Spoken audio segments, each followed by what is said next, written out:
We begin the bulletin with a tragic news coming in from India's Jammu and Kashmir. 4 Indian Army soldiers were martyred in an encounter with terrorists in Doda district.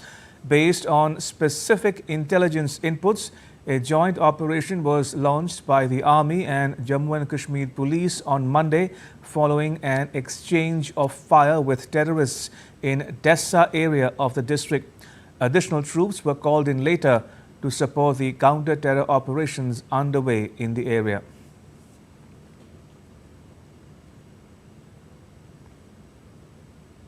India's Defence Minister Rajnath Singh spoke to Indian Army Chief General Upendra Dwivedi.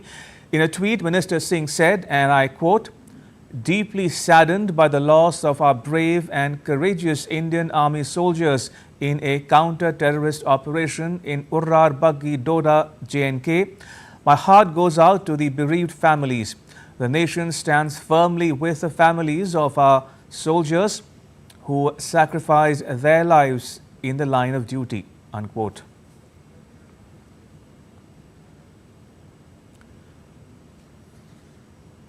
The Indian Army too has condoled the deaths of Captain Brajesh Thapa, Nayak D. Rajesh, Sepoy Bijendra and Sepoy Ajay. It said that it stands firm with the bereaved families in this hour of grief.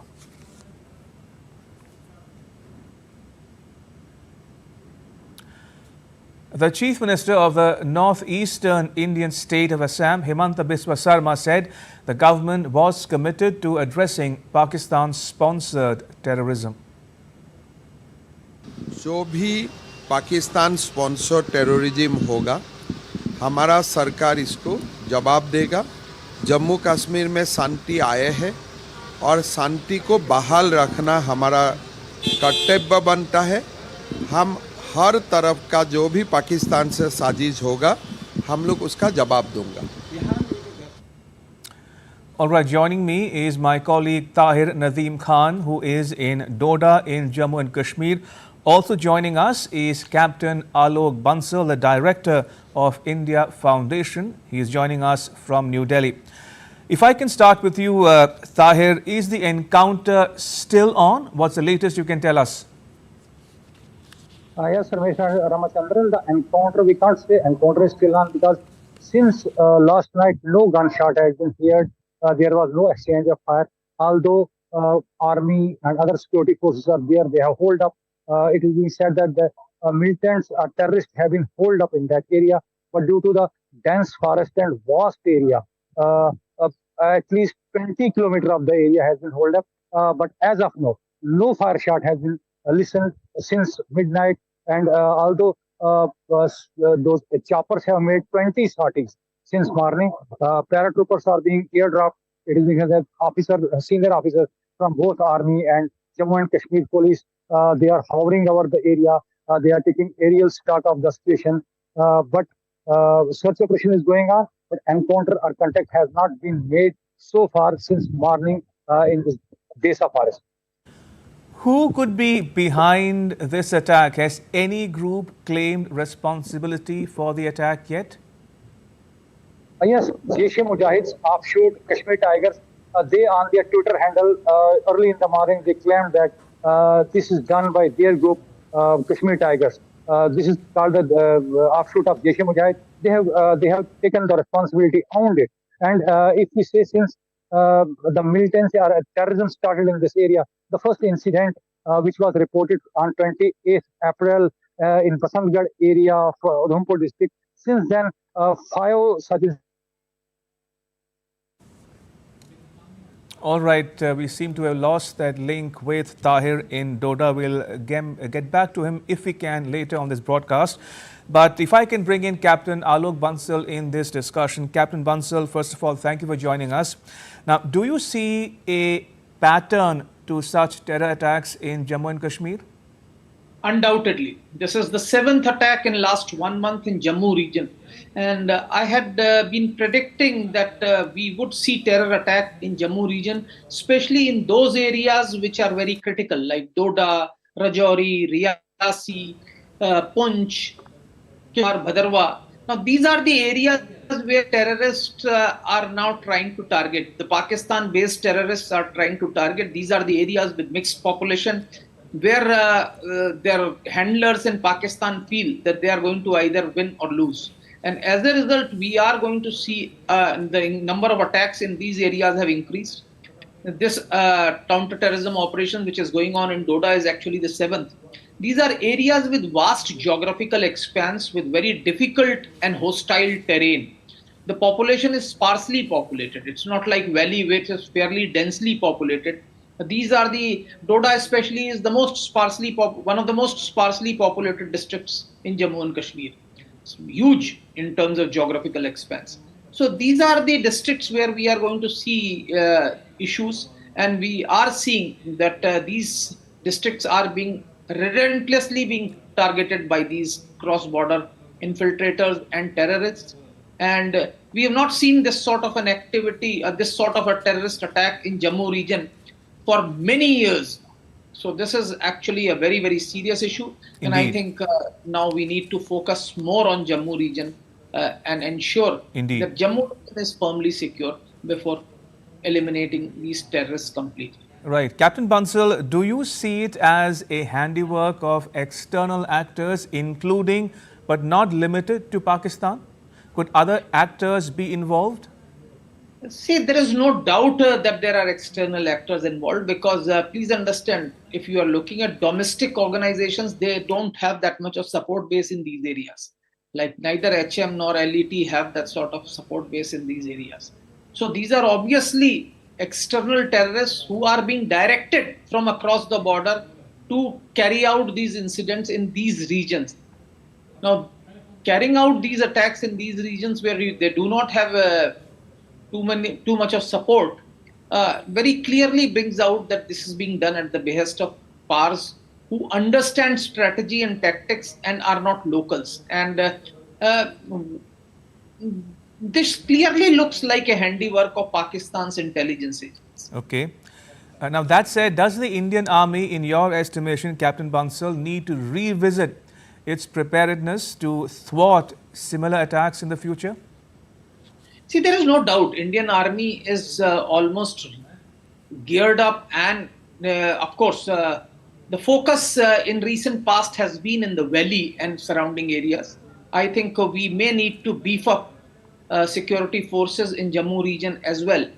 But we need to understand that Jammu region, as compared to valley, is much vast and will require much more resources. More importantly, it is this area where I think civil administration needs to be more cognizant. I think the police, the intelligence agencies will have to be very, very careful. In the past, we had resorted to village defense councils. I don't know whether the time has come for that sort of a thing to start again or not. But we will have to go beyond the security forces as far as this particular issue is concerned. Captain Bansal, you spoke about how India needs to beef up to thwart similar situations in the future. Now, in that context, do you think there are enough troops present in Jammu and the Kashmir Valley, or have they been deployed elsewhere in the last several months and years? Well, I am not privy to the hardcore intelligence, but whatever I have seen is that the troops in counter-insurgency grid in Jammu region are very, very few, relatively less. So I think that may need to be beefed up. And more importantly, I think the paramilitary forces and central police organizations will have to be brought under the overall control of army if we have to actually have an effective grid as far as for counterintelligence is concerned. Because very often various security forces are acting independently and in isolation. Now that we are seeing that the focus is going to be Jammu region, and please understand, in Jammu region we have a large number of people visiting for tourism. In fact, Mata Vaishno Devi shrine is one of the most visited shrine in India after Tirupati. So we will have to beef up security in this particular area and surrounding areas. We have already had an attack in Shiv Khori, pilgrims who were returning from Shiv Khori or going to Shiv Khori. So that shows that there is a concerted aim. They don't want people or tourists, especially pilgrims, to come to Jammu region. Especially they don't want them to move away from Vaishno Devi shrine, because Shiv Khori has come up in a very big way in recent years, and most pilgrims have been going. Similarly, pilgrims have been going to Amarnath, Buddha Amarnath shrine in Punj and other shrines in Kishtwar, Bhadarwa area. So I think these may be targeted in years to come, and I think to that extent security forces will probably have to take cognizance of these issues.